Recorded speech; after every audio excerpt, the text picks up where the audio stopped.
Nós convidamos uma pessoa aqui para falar com a gente. Isso é violência doméstica, né?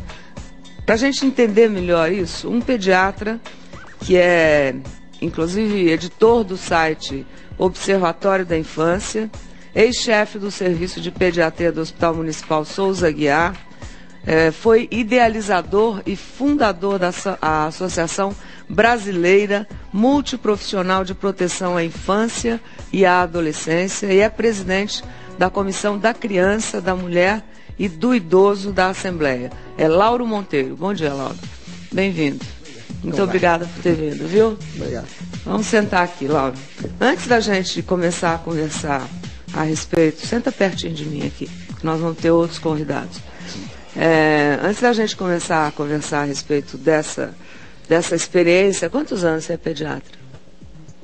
Me perdi. 1960 eu me formei, portanto há muitos 40, anos. 40 é bastante. Ontem. 48 anos. Mas eu me formei muito cedo. E pelas eu suas me formei mãos... com 23 anos, então dá para calcular, né? Não quero saber a sua idade.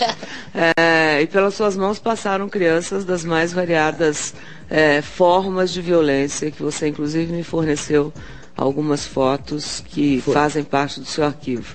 Algumas fotos e algumas ilustrações de alguns casos que passaram por você, né? Qual foi a pior violência que você já viu sendo feita contra a criança? Eu acho que inúmeras violências eu já vi em nível de hospital, física, o psicológico, sexual, é uma coisa que fere muito também a gente. Mas por analogia com esse caso da Isabela, eu me lembro de uma criança que chamava-se William, e tem alguma similaridade. E, de repente, essa criança chegou, tinha 4 anos, chegou à sala de emergência do Hospital Souza Aguiar. E examinamos a criança e a mãe adotiva, deitada sobre o corpo da criança, gritava: quem fez isso com você? Quem fez isso, William? Nós vamos descobrir quem fez isso. Pouco tempo depois nós descobrimos que era ela que tinha não só matado rapidamente, como foi o caso da Isabela, mas torturado durante 2 ou 3 dias essa criança. Ela tinha queimaduras de ponta de cigarro, marca de cigarro, de torção de braço, equimoses, hematoma pelo corpo todo, e tinha uma fratura de crânio que levou o William à morte. Quer dizer, esse daí... Ela era mãe adotiva. Ela escolheu dessa criança. Escolheu pegar essa criança para criar. A gente não sabe exatamente como chegou a ela. Mas, de qualquer jeito, uma coisa importante. Essa criança morava no centro do Rio de Janeiro, num apartamento, num prédio, com muitos vizinhos, e essa criança foi torturada durante 2, 3 dias. E ninguém ouviu.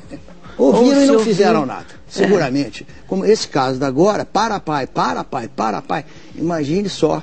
Vamos imaginar quantas vezes essa menina, vamos admitir essa hipótese, pode ter falado para pai, ou para não sei quem, né? Quer dizer, pode ter acontecido isso. Esse menino que morreu, seguramente falou isso muitas vezes. Para fulana, que eu não me lembro o nome dela, ela foi condenada. Esse número que o senhor nos dá é absurdo. 2 crianças por dia são mortas, e entre essa mortandade... que índice é de crianças que são torturadas e mortas por familiares? A rigor, tem esse índice no Brasil? Não tem. A rigor nós não temos estatísticas no Brasil, né? Quer dizer, esses dados não estão... Nós temos um site, né? Observatório da Infância, né? Eu estou até aqui, para se vocês quiserem contar, pedir ajuda, participar. É esse aqui, olha. observatoriodacriança.com.br. Esse site, inclusive, é mantido pelo Observatório da Infância. Desculpe, esse site, inclusive, é mantido pelo Dr. Mauro. Quer dizer, não é uma coisa que... E o senhor resolveu criar esse site por quê? Eu criei e organizei uma instituição chamada ABRAP, a Associação de Proteção à Infância e Adolescência, que foi uma referência no Brasil durante esses últimos 20 anos. E agora, principalmente na questão da violência, abuso sexual, etc.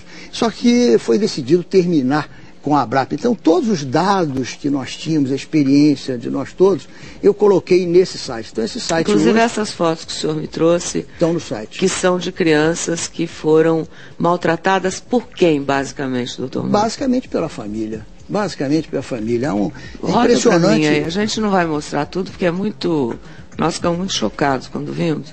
né? Nós temos essa criança. Essa criança foi queimada com ferro elétrico.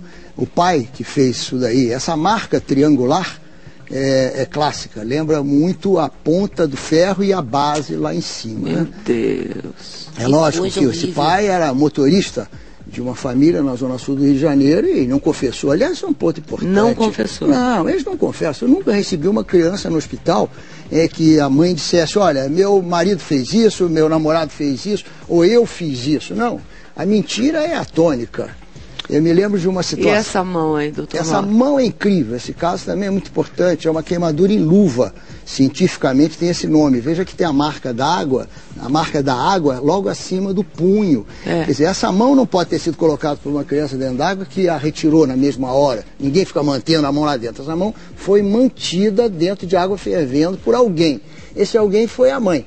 Mas como no hospital Souza Guiar nós sempre tivemos a mãe acompanhando o filho, era um momento inclusive de observação. Bom, vamos ver como ela se comporta com o filho.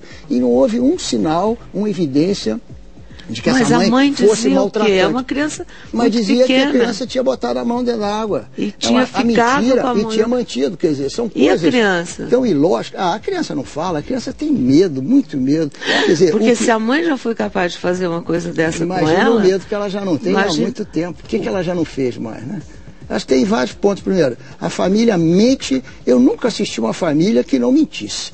Então, quando a gente pensa no caso da Isabela, sem incriminar ninguém, mas sem pré-julgar, como estou falando, mas a gente tem que admitir que os pais mentirem é o comum. Os pais baterem em filhos, maltratarem, chegar à morte, não é que seja o comum, mas acontece muito em todas as classes sociais. Mais do que a gente imagina. Muito mais. Agora, o que está acontecendo, pergunta, bom, então tem um número maior agora de violência, está aumentando? Não, acho que não está aumentando a divulgação.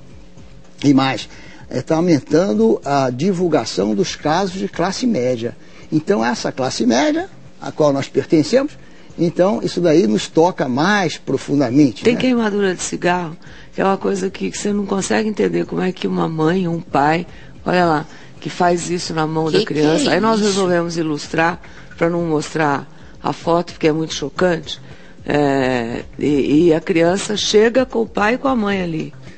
Chega com o pai, com a mãe, com fraturas de crânio, fraturas de ossos longos, e as desculpas são as mais tolas, tipo, ele é muito arteiro, ele é muito levado, ele tropeçou, ele escorregou no sabão. Eu me lembro de umas coisas assim, que você ouve aquilo e diz, bom, é impossível, mas eu não vou confrontar agora, até porque no hospital tem isso, algumas situações que essa mãe da mão, da queimadura em luva, quando ela, me lembro bem da figura, podia vê-la hoje que eu sei quem ela é, depois de uns 10 dias internado, uma semana, ela viu que a coisa estava sendo conduzida pelos médicos, diversos médicos, perguntando para, de alguma forma, culpabilizá-la ou descobrir o que aconteceu. Ela desapareceu. A criança ficou lá mais uns 10, 15 dias ou um mês, talvez, esperando alguém que viesse assumir a criança, porque essa mãe fugiu. Esse caso daí, isso é interessante, que está mostrando, é a criança sacudida. Também é comum.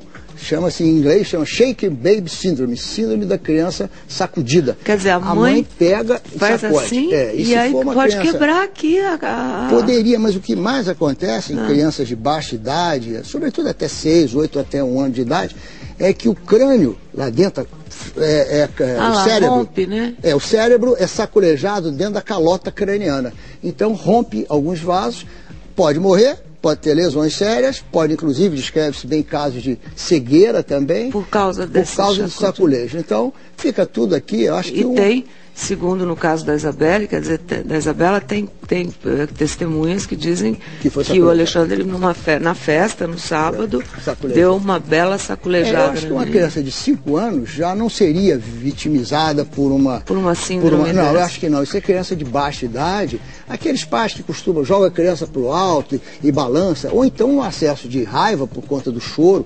Os pais, muitas vezes, não toleram o choro de criança, né? E o choro de criança é irritante, a gente tem que reconhecer, né, que criança dá muito trabalho. Tem gente que faz isso, doutor Mauro? Isso já é uma tortura E que o senhor já viu isso? Não, esse caso especificamente é uma ilustração, né? Mas aqui tem uma coisa muito importante. Ao se tirar aquilo, ela não chega assim no hospital. Você vai ter as marcas. A criança chega com a marca da corda e machucada aqui. Machucada aqui. Quer então, dizer, a mãe vai inventar alguma coisa, né? Os vizinhos denunciaram, alguém vai lá, o conselho tutelar hoje em dia vai lá. Quando chega ao hospital, isso é importante. O médico, o pediatra, esse daqui também é muito comum, tá vendo? Olha lá a marca.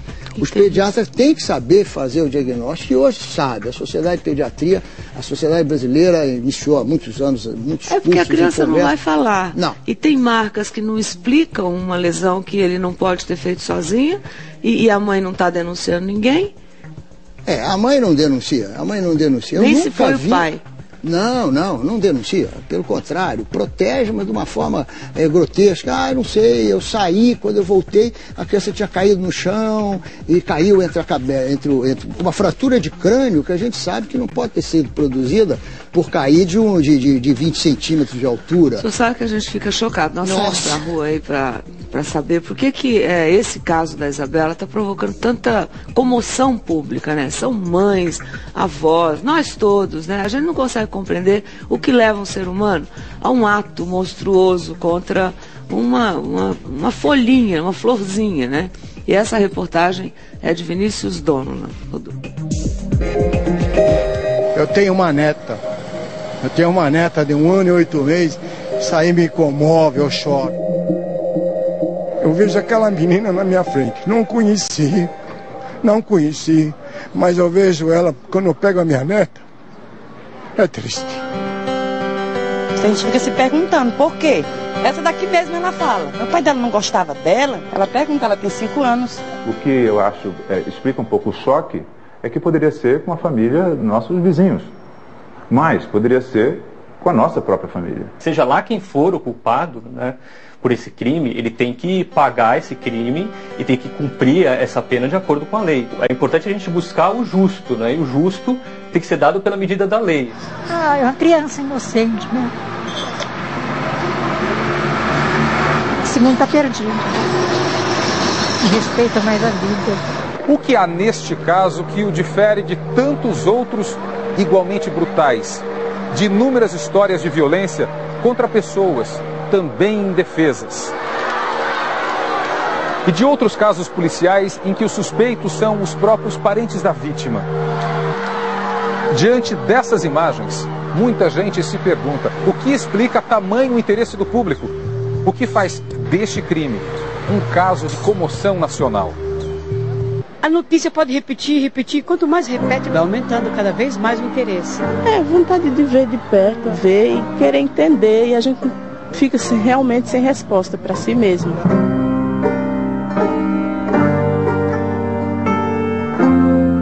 A gente tem, de vez em quando, todos nós, o tempo todo, fantasias agressivas. De certo modo, então, ter alguém, um caso, que configura o horror máximo, nos ajuda a colocar neles, personalizar neles, os nossos próprios demônios, a nossa agressividade incontida, que existe e que pode, a qualquer momento, irromper. Existe uma espécie de violência contínua contra as crianças.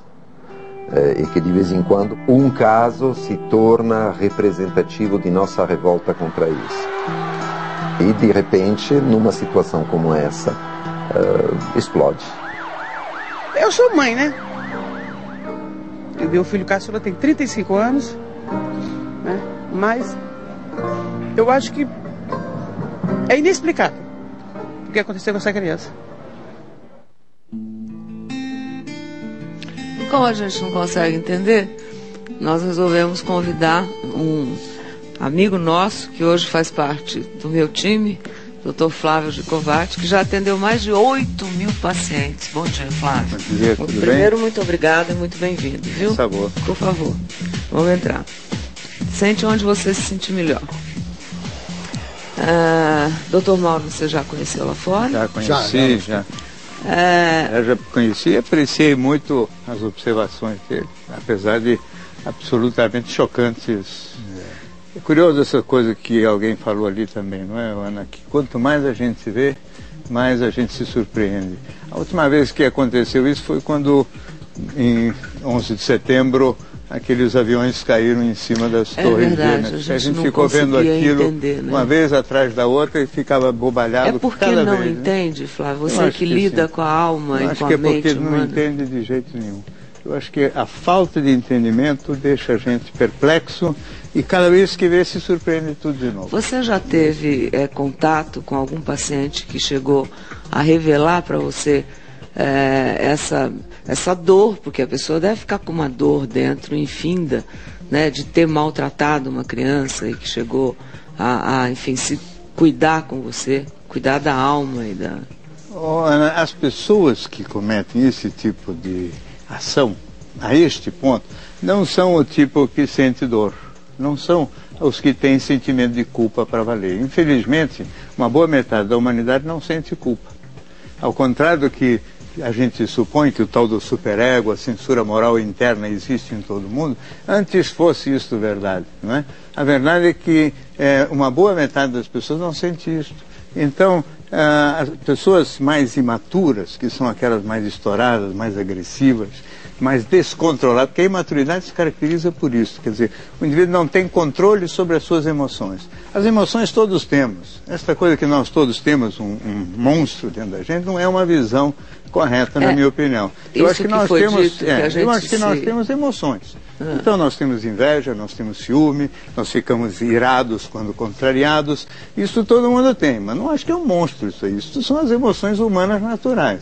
Agora, as pessoas mais maduras têm controle racional sobre isso. Isso aqui é um macaco computadorizado. Se o computador não funcionar, então o macaco macaqueia, não é? Mas as pessoas mais razoáveis têm o computador, que tem a razão, que controla e define e determina um gerenciamento dessas emoções dentro de limites aceitáveis.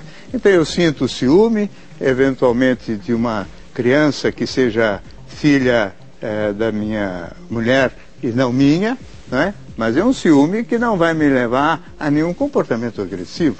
Mas é um conflito comum.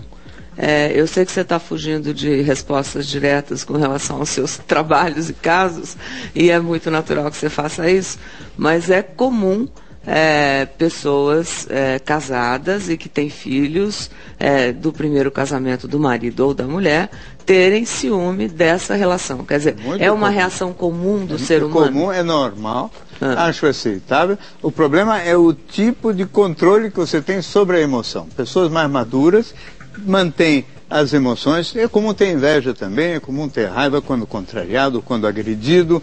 A gente tende a reagir quando acontece qualquer coisa contra a gente. Agora, o grau de reação, o tipo de reação, a proporção ou desproporção da reação é que depende da maturidade da pessoa. O senhor tem alguma coisa a dizer, doutor Mauro? O senhor me dá uma sensação que está querendo falar alguma coisa há algum tempo. Eu quero deixar uma mensagem aqui que eu acho que é importante. A gente fazer a seguinte pergunta. A Isabela poderia não ter morrido? Poderia ser evitada a morte dela? Eu acho que sim. A população que hoje denuncia depois da morte, que ouviu para pai, poderia ter falado isso antes. Porque ninguém vai me convencer, nem ninguém conhece a situação dessa, que de repente foi o único dia em que essa menina sofreu maltrato por parte dos pais.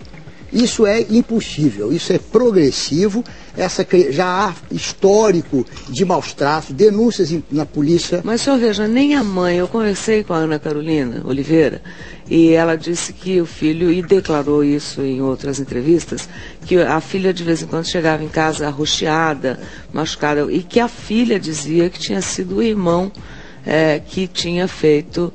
Então, como é que a gente, o senhor que lida com isso, né, como é que uma mãe, como é que nós, né, podemos reconhecer quando a criança está com medo de dizer, né, quem fez aquilo? A criança sempre tem medo.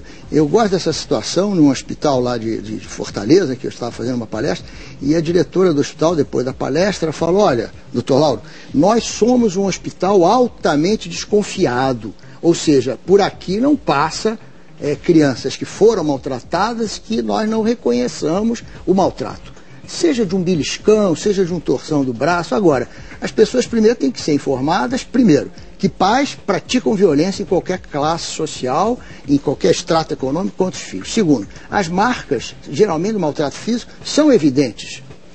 Você tem que ser altamente desconfiado. E tem que haver a denúncia. Quer dizer, que esse caso sirva de lição para que isso não possa acontecer com outra criança. Quer dizer, nós não vamos chegar numa histeria de repente, denuncia tudo. Mas eu acho que... Agora, como é que vizinho vai bater na porta? Você já imaginou que situação? Não, chame. Quer dizer, denuncia ao Conselho Tutelar. Existe Conselho Tutelar pelo Brasil inteiro. O número é 100, não é? Esse é outra coisa. É um número 100 da Secretaria... É o número da Secretaria de Direitos Humanos, da Presidente da República, para o Brasil inteiro. Número 100. Número 100, a pessoa liga e deixa lá a sua denúncia para que providências sejam tomadas. Tá. Ou localmente, em cada município, no Rio de Janeiro, por exemplo, nós temos 10 conselhos tutelares. Então, a ida ao conselho, o telefonema para o conselho, eu diria que os vizinhos fiquem sempre de olho, preocupem-se com isso. Quando uma criança grita uma vez, muito bem, 2, 3 vezes, tem que haver denúncia.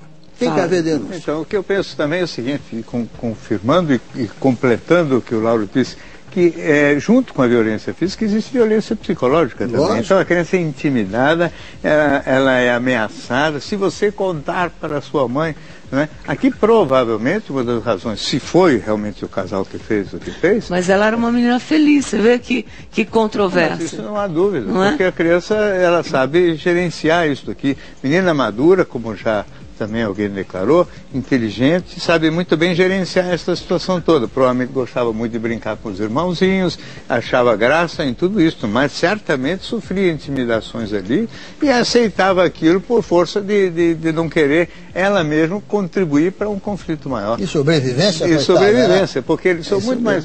Hoje, uma criança com 5, 6 anos de idade é um advogado formado, eles sabem perfeitamente gerenciar todos esses conflitos, ainda mais que nunca, na realidade, teve convívio do casal, quer dizer, do pai e da mãe juntos, então ela cresceu dentro desse universo. Uma situação de trauma ali, né? Sabe perfeitamente ter o jogo de cintura para manobrar. Agora, que existe junto com a violência, se existe violência física, você imagina então o que existe de violência intimidação, violência psicológica, ameaça. E que não chega na delegacia. E que não chega em lugar nenhum por enquanto e que tem que arrumar um jeito de criminalizar isso aqui.